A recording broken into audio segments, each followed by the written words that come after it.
नमस्कार, मैं श्यामगिरी। आज के कार्यक्रम में आप सभी दर्शकों का स्वागत है। नीतीश से अमित शाह अकेले में क्यों मिले? जेपी नड्डा के भाग के आने के बाद, जेपी नड्डा बिहार से भाग के जब दिल्ली आ गए, जनता ने उन्हें घेर लिया और पिछले दरवाजे से भागना पड़ा जेपी नड्डा को। यह ऐसी तो हैसियत इन नेताओं की है कि पब्लिक घेर लेती है तो चोर दरवाजे से भाग निकलते हैं।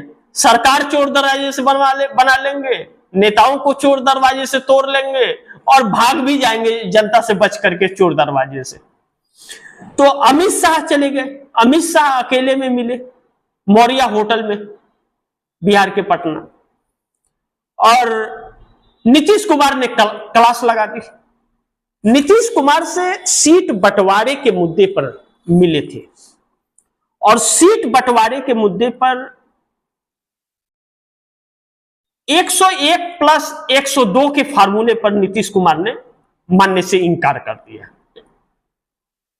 नीतीश कुमार ने बड़े भाई के रोल में 130 सीटों का डिमांड रखा है भारतीय जनता पार्टी के पास, और भारतीय जनता पार्टी सीट बंटवारे कर नहीं पा रही है। चिराग पासवान का अलग रुख है, लेकिन अमित शाह भी बैरन लौटे, बात नहीं बनी। नीतीश कुमार हट करके बैठ गए। अब दूसरी तरफ चिराग पासवान छोड़ेंगे एनडीए गठबंधन, इस तरह की भी चर्चा चलने लगी।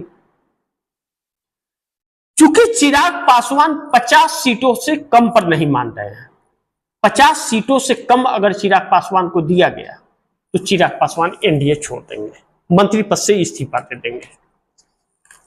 लेकिन सवाल यह है कि चिराग पासवान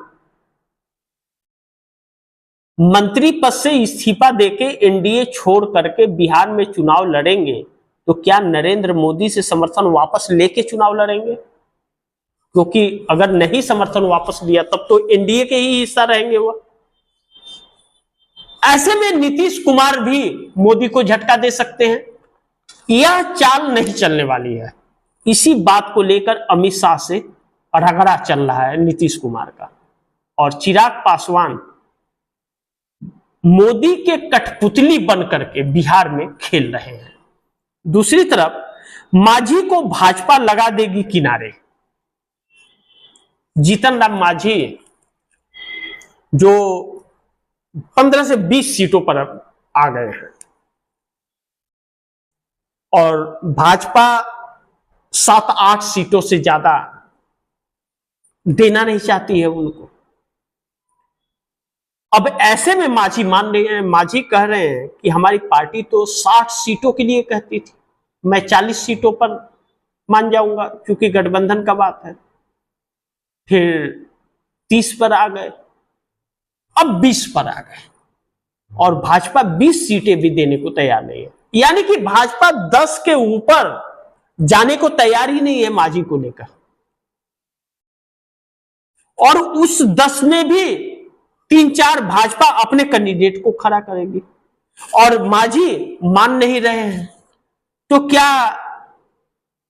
मांझी को भाजपा लगा देगी किनारे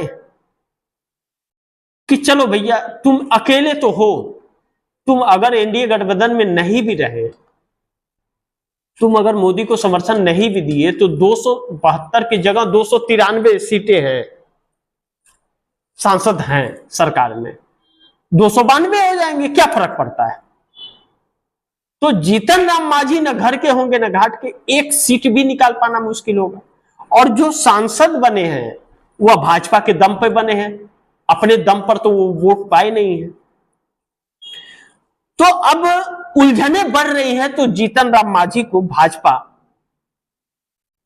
एनडीए गठबंधन से अलग करने की तरफ कदम बढ़ा रही है। लेकिन बिहार एनडीए गठबंधन को मोदी ने सत्यानाश कर दिया। बिहार के अंदर जो एनडीए गठबंधन है उसको मोदी ने सत्यानाश करने में कोई कसर नहीं छोड़ी, कोई कसर नहीं छोड़ी कि आपस में ही सबको लड़ा करके और एसआईआर करा करके जो छिछलेदरपना कराया है, माहौल एक ऐसा बन गया कि एनडीए गठबंधन के नेताओं को लोग देखना पसंद नहीं कर रहे हैं और महागठबंधन की तरफ लोगों का झुकाव बढ़ता जा रहा है। अब यह एनडीए गठबंधन के सेकुलर छवि के नेता थे, अपनी दादागिरी दिखा दिखा करके मोदी ने उनके वर्चस्व को भी बिहार में खत्म कर दिया। न घर के हुए न घाट के, खुद के दम पर सीट ला नहीं सकते और उनके वोट को खराब कर दिया वक्फ बोर्ड जैसे कानून उनके वजह से। अब ऐसे में एनडीए गठबंधन का क्या होगा चुनाव में, यह भगवान ही मालूम किया। लेकिन मोदी को एनडीए से ज्यादा सत्ता है जरूरी।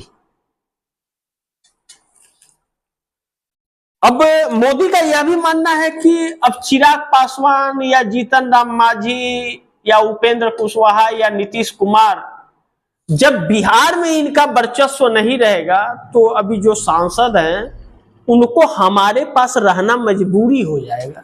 सत्ता जरूरी, जो कहते हैं ना कि सत्ता है जरूरी, उनके लिए सत्ता जरूरी हो जाएगा। तो मोदी को एनडीए से ज्यादा अपनी सत्ता जरूरी है। तो जब इनका वर्चस्व वहां खत्म होगा तो केंद्र में मोदी मजबूत रहेंगे या कहीं इधर उधर भागेंगे नहीं।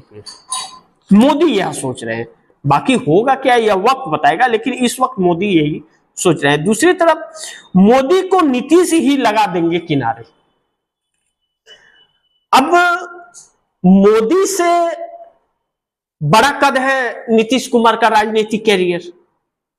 मोदी से पहले नीतीश कुमार आए हैं राजनीति में। नीतीश कुमार अटल बिहारी वाजपेयी के मंत्रालय में भी, सरकार में भी रेल मंत्री थे। और नरेंद्र मोदी तो 2004 में ना सीएम बने, लेकिन नीतीश कुमार तो पहले के हैं। अब नीतीश कुमार के हाथ में कमान आई है कि अब बिहार हारे तो मोदी की विदाई तय है, यह जानते हैं वो। और नीतीश को खत्म करने में और पार्टी को तोड़ने में नरेंद्र मोदी ने कोई कसर नहीं छोड़ी। अगर सांसदों को अपने पक्ष में नहीं किया होता नरेंद्र मोदी ने, तो नीतीश कुमार पता नहीं कितने बार पलटी मार दिए होते। और अब नीतीश कुमार के हाथ में है खेल। तो मोदी को कमजोर और अपने आप को मजबूत करने के लिए अड़ गए हैं नीतीश कुमार। तो ऐसे में मोदी को नीतीश कुमार ही लगा देंगे किनारे, यह साबित होता हुआ नजर आ रहा है। इसी के साथ आप दर्शकों से इजाजत चाहूंगा, अगली खबर के साथ फिर हाजिर होऊंगा। लेकिन आप दर्शकों की क्या राय है, क्या सुझाव है, कमेंट बॉक्स में जरूर दीजिएगा। इस खबर को ज्यादा से ज्यादा शेयर कीजिएगा, अपने दोस्तों को भी कहिएगा कि आगे शेयर करें। आपने अगर चैनल को सब्सक्राइब नहीं किया, सब्सक्राइब कर लीजिए, अपने दोस्तों को भी कहिएगा चैनल को सब्सक्राइब करें। मिलते हैं फिर अगली खबर के साथ, तब तक के लिए नमस्कार।